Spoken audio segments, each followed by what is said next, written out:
Hey guys, so we're finally back with a new video. Sorry for the late delay, but I just got done with the 111 subscriber mark, and I wanted to thank everyone and appreciate all my subscribers as well as new subscribers. Now we will be resuming American Horror, so there'll be a triple upload by tonight, so it should be uploaded so you guys could get everything, and I'll also break down the finale. Now we will be talking about American Horror Story episode 9 titled Blue Moon, and we will discuss it as well as describe what we have learned in this episode. Now it's time to open the opening credits. Let's go.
So previously on American Horror Story, we flash forward to the year 1954, where we saw where we left off that Dwight Eisenhower as well as Mimi Eisenhower and everyone else.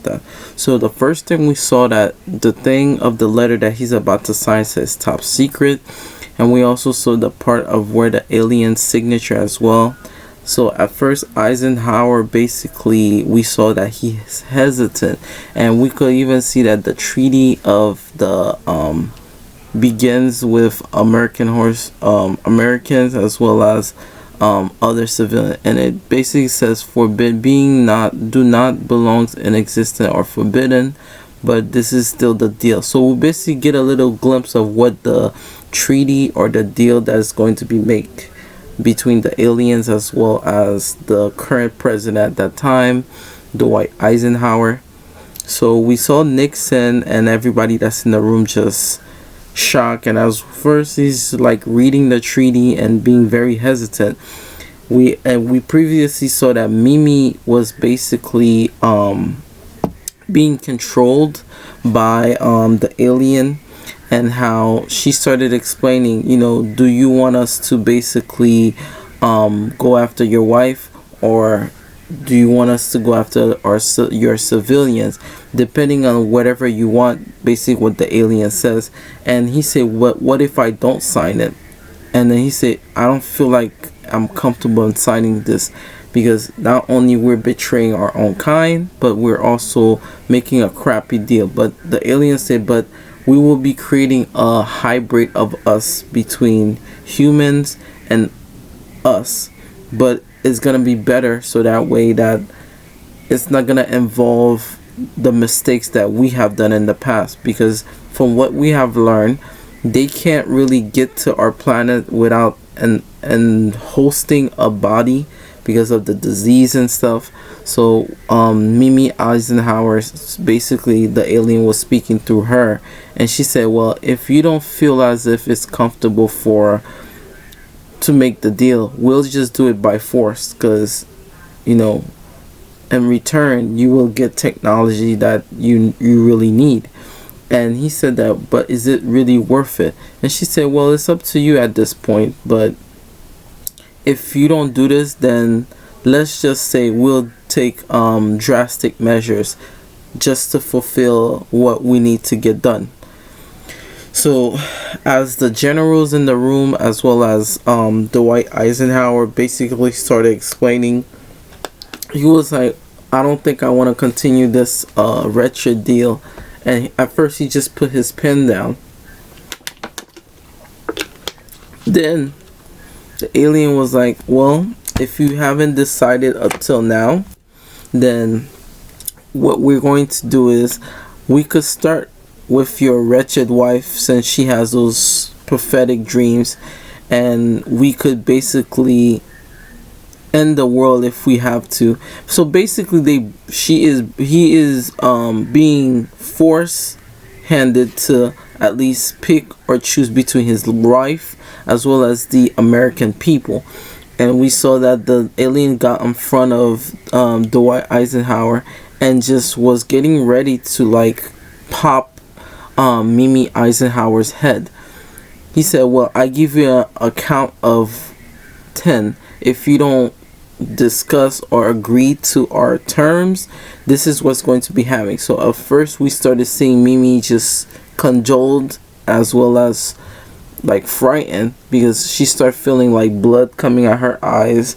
So basically her head was getting ready to pop off, and Dwight Eisenhower was just staring. So at first he thought the alien was kidding for what he was about to do, but then he started seeing it's really being happen, and he quickly picked up the pen to sign the treaty. And he said, after this, you have to let her go. So he signed his name under the treaty, and he almost loses his wife. But I feel as if he was more burdened with that message, as well as the deal that he has made will shape the rest of the world forever. And this is where he just yelled and like, now that I made the deal, just let her go. And then automatically we saw the alien just, he took out of the possession what Mimi was in, and eventually she fell right into the ground, and they had to, like, I guess, call paramedics and stuff like that. So eventually we saw that, I feel as if this was just the continuing to get worse and worse. I feel that this episode was more like a Halloween episode, because of they had like some part of like the scary factor in it, because it goes to show that things that we don't fully know about the government and the deals that they make under the table, and not even the people in the public basically know what went down. And he said that whatever deal that I made, it will benefit them based on technology wise, because they don't want the aliens to go to the Russians at that time, which was the US competitor, and give them the technology. So in an instant, because the US was currently still good with technology, we saw that the aliens are, so out of everyone, we pick you to send out our message, because I feel as if you guys are probably the only person that we think that's going to be able to make that deal. So eventually he made the deal, and he managed to save Mimi Eisenhower for now, save her life. And when she woke up, she was like, well, hello everyone, gladly you guys could come to my birthday party. And we started seeing camera roll out, those old camera photograph, and we saw like 3 beams pointing in 3 different type of houses, and they're all the generals as well as Dwight Eisenhower were in the room watching. And we saw like they're watching this, and his face expression is just in shock, like what's the deal that he's basically have condemned everyone in. And they were just shocked. They couldn't look too much further at the photograph. We saw that he was just staring at all the family pictures, as well as, I think that was like a statue of like Alexander the Great. Like normally sometimes if you analyze the room, you could tell some small details. So we flash forward 3 years later, and how the whole area of the White House started shaking. The coffee cups and everything started shaking. Even the part of like certain news you see in the news tally. And eventually there's like this huge bright light that has entered the room. And while the whole room is being rumbling, we saw that eventually a figure started making its appearance known. So as the figure started manifesting itself, and then as the light dimmers down, we saw that the figure started showing more of his face. And who we see, it was Cody Fern playing Valorant Thor, which is his name, and he is like the face of, I guess, the business standpoint when it comes to the aliens. So he's probably the person that negotiate between them to talk about the deal. So he's gonna be the person that's gonna be signing the deal. So we saw the big image of the White House, and eventually we just seen people running in and out the White House, and we saw that he has like the power to just started shutting people's body down, and either blowing their heads off or shutting their body down. But he didn't kill them. So he got to the front of the Oval Office door, and he just entered the room. As he started getting closer, and at first he just kept turning the corners to find like the nearest exit to get to the office. And then once he got to the final Oval Door office, he was like, well, greeting, Mr. President. I am Valorant Tour, and I am here to finish the rest of the negotiation that your people have made with us. And from then on, we will give you what we promise, which is the technology abundance. And at the same time, your deal is to basically make room for us, for us to be colonized. So it's basically like a whole food chain, how one side could be the crustacean and then the other one will be the one that's gonna be eaten. So eventually he started explaining. He said, well, and then Nixon was like, oh, you haven't gave us the technology that you guys promised. We already signed everything. He said, don't worry. And he said, I am part of them, the hybrid. And then for an instant, he just opens up his head and we see like these little tech machine things inside. It's like those small little toy engine things. And we saw like batteries and all these other things running inside of his head. And he's like part machine and part alien, And then everybody was just shocked. Like, what's his name? Just put his face in his mouth like, oh my gosh, like, are we really seeing this? And Dwight Eisenhower was like, you know what? Let's just continue with this deal. Because he said, well, Mr. President, there's no need to be afraid. Just know that we just want what you guys have, an abundance and repopulation of our species, but that way so we could be stronger. And then he opened up the briefcase that he came in, and he opened it up, and what we see is basically it's a smaller version of the original iPad, like the actual like the headphone type ones, the little iPads that you listen to music. But this one is like a very, very old version of. And he said this is the start of a new technology age where humans could basically do everything so fast with only Wi-Fi. It's basically like a pocket computer. And what's his name was like, what is this? Like, this looked like a TV. He was like, well, this is more than a TV. At first, he said that, this is something that's going to revolutionize the way you guys do things on Earth. And one day mankind will be at peace by having technology, which if you put that in the perspective of the real world now, technology basically fucked up the world even more, which is even more crazier. And then they just, he gave them that one technology, so he just keep giving them technology, but in return they gotta sacrifice at least 5,000 people to basically keep making the deal. And then he got to a point where he was at his house, and they got into downstairs in the basement of the White House, and he saw this strange door. He touched it, And eventually, when he opens the door, there's a whole facility that was like a bunker in case of like a nuclear war.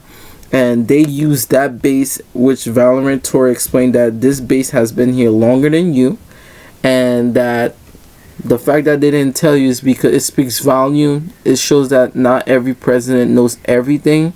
So once they opened the door, we saw a lot of lab experiments being created. We saw some hybrid. They look like little goblins. Some of them have like tails. And the white eye is just freaking out. He said, don't be afraid. You know, Valerie was like, oh, this is just the start of the creation. He said, my species is basically saying that if you guys were to see our true forms, you guys would never made it that deal. So we basically put up a front so that way you guys could make the deal. So we trying to look more resemble like you guys, so that way you guys don't be afraid. So that way once we make the deal, you guys are good to go. And he basically, we flash for a little bit to see that he signed his final part of the treaty by using his signature, the alien that Cody Fern is playing. He said, well, now that I signed it, and then Dwight Eisenhower and all these other people were just shocked and sweaty, he signed his part.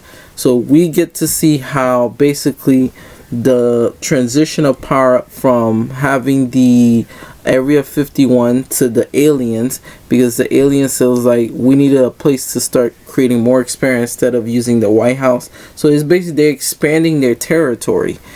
So the White was like, gentlemen, whatever that has been taken here in this room never happened, and as long as we as Republic stands, no secret of this should be coming out. And he basically said, he yelled, he was like, do you guys understand? And everybody was like, yes, we understand. It's basically everyone that has witnessed this have to be lip shut, because if you don't, you know, bad things are gonna happen. And then we saw he basically woke up, and basically Mimi was basically having her way with Valorant Tor, which is shocking because, and then she was like, don't be shocked, you know, you cheated on me too, and I pretend that I didn't see it, so now we're even. I'm like, oh shit.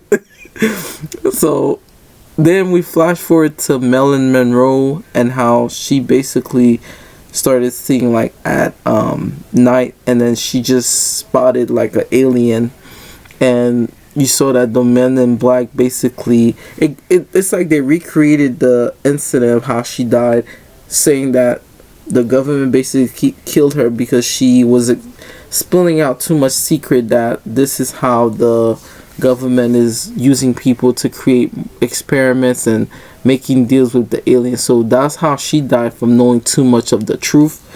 And then Nixon basically called President Kennedy and said that, oh, we're so sorry that how Marilyn Monroe died, because I guess they were dating or having an affair with each other. And then Kennedy was like, if you guys had nothing to do with this, it's better to speak up now.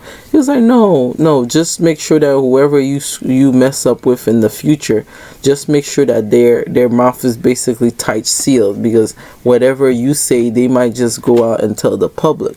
So it goes to show there's a lot of, like, it's funny that, yeah, the show is like, we're having fun with it, but at the same time, it has some serious moment, make you wanna, I would say, pause and rethink how history is being written. So basically, they're rewriting history by having all that's happening. Then we saw that after the whole discussion between Kennedy and Seth, we flashed 1 year later, and we got to the area 51, where we saw the whole bunker and all the cars pulling up, the Secret Service cars pulling up at that time. And they got into like this huge hangar, which is like you could like put planes or any type of like large vehicle things. And we saw that President Dwight came out the car, Nixon, and I forgot this other guy's name, but he is also like, I guess, a vice president or something. And they basically gonna be taking like a detour of the hangar place that's in Area 51, and they met with Valorant Tour yet again, and he said, okay, I'm finally happy that you guys made it here. It's time to guys give you like a small detour. And at first he was like, oh, there's nothing to be afraid of. He said, well, I like your sense of humor, and you're gonna need it, once you get to see what we're basically planning. Then they went downstairs to the basement of the Area 51. We saw that I guess they moved all the experiments that they were working on in the White House to Area 51, and then they just let out all the truth, and they were just looking at it and they were just so shocked. And then we flash forward to present day, where we continued the episode where they took, I guess, Troy while the baby's still having contraction in his body. He's basically talking to this alien, which we mentioned is called Theta, and he's basically asking like, what is going on, like how the baby's gonna come out. And she said, well, in the meantime, you're not gonna talk, you're not gonna say anything. We're gonna put your, basically she put his body in like in a mute state where he can't feel anything at first, he can't do anything, he can't even talk, but he could see all that is being done and telepathically. So he basically just was like, wait, why am I not talking? Like, how is this happening? And she just used this laser thing and ripped his stomach open, basically giving him a C-section. And she just took the baby out. So the baby basically that he got is like in this like bubble sack thing, right? And we saw that Calico is basically explaining. She was like, well, there's nothing for you to do, and there's nothing for you that can be done due to the fact that everything that has happened. And we saw that he started explaining, every time, she said every decade she gives birth to like a new baby. So she basically like a breeding machine, and sometimes the test experiments just keep coming out weirder and weirder. And what they do is they cut the baby's throats and they just put them like in this blue tank thing, where I guess to preserve the baby, the failed experiments. And they basically just as she explaining it to the Troy was like, this is how they killed his baby. They basically tortured the baby, and it's like they gave the guys like hormones and things like that to like be more connected with like the babies. So by the aliens being killed, they feel all that emotions. And then they were like, wait, what is this? And they basically got into the set of the moon landing, which Calico said they basically faked the entire thing because the government wanted to be lazy, because they didn't want to use their technology to do that. So they faked it. So that goes to show that, there is still theories going around that people still believe that, the landing is actually, not real. They didn't really go to the moon.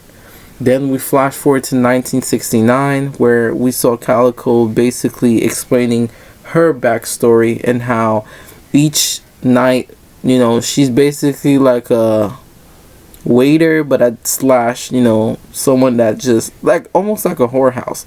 And then she spotted two familiar person, and she said that she spotted the two people that went to the moon, and they're basically acting like making like a reaction of how they supposed to say things on TV. Like, you gotta say, this is one step for man, stuff like it's basically they recreating what they need to say so that the way that the people could be more convinced. She said, don't take things face value. Everything is fake until now. So they didn't want to scare the people. So it's like even the wars that were being done, as well as certain activities, this is why it happened. And then we saw like the white room yet again, and it has like these green tubes. They stole her, what she explained, and ever since then she just started giving birth out of nowhere. And then there'll be some good ones that's like almost there to the perfect thing, and then there'll be days that she doesn't have it, and she gotta keep waiting. So basically, that's the only reason why they keep her alive, in case she is giving birth, or helping them nurture the perfect specimen. Then we saw Troy, and I guess I forgot the other guy's name. Basically was like, I may have lost my baby, since we like each other, basically let's keep the one that we have. And then he started having contraction, and he was like, well, let's go to the moon area and see if we could get the heck out of here, and see if we could help give birth.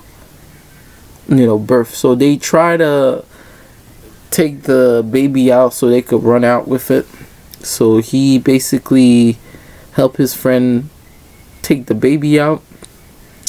And the confusion about some of the babies is that some of them could be very instant. They're basically like the Alien movies, where you have the face huggers, where they could instantly kill you if they have to, depending on how the birth is being set up. So as he started cutting his friend open, and he just opens him up even more, we saw that he basically, once he's finished doing that, he was like, oh crap, it's trying to bite on the towel further, so that way that we don't make too many noise.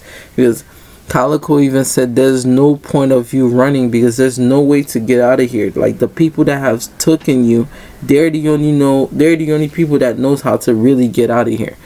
So we saw that at the last few minutes of the episode, he finally gave birth, C-section wise, to that whole baby thing. And the baby looks like a mixture of an octopus as well as a human baby. So it's like a human hybrid squid thing. And this type of one, instead of having teeth in its mouth, it has below, it's like a face hugger from like the Alien movies, and basically suffocated one of the friends and killed him at the end. And that's where, I guess, from opening up the sack, the thing looked like I told you guys, the baby alien that he gave birth to, each of them arranged from different forms. And that one, its eyes was like nearly perfect, but its lower half is basically the messed up part. It has like these tentacle body limbs. It doesn't have a perfect feet or anything. And that thing just, they started smiling, was like, oh, look at that, we could raise it and stuff. I'm like, you know what? This is getting too much for me. They tried to see if they could, and then the thing had a perfect eye, but I guess its nose was like flat too. And the moment this thing came out and you saw its legs started protruding, it's like a tentacle, right? And then that thing just jumped and just hugged its face and just started suffocating. It had like all these razor things on its legs, and eventually that kills him, and that's where the episode ends.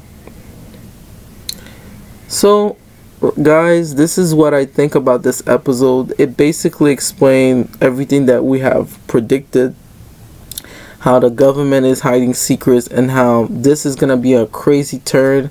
I guess in the next episode, based on that, 2 of the females haven't gave birth yet, so they're probably still deciding that once they give birth, out of them, who's gonna basically be the perfect specimen, which is why the episode is called The Future is Perfect.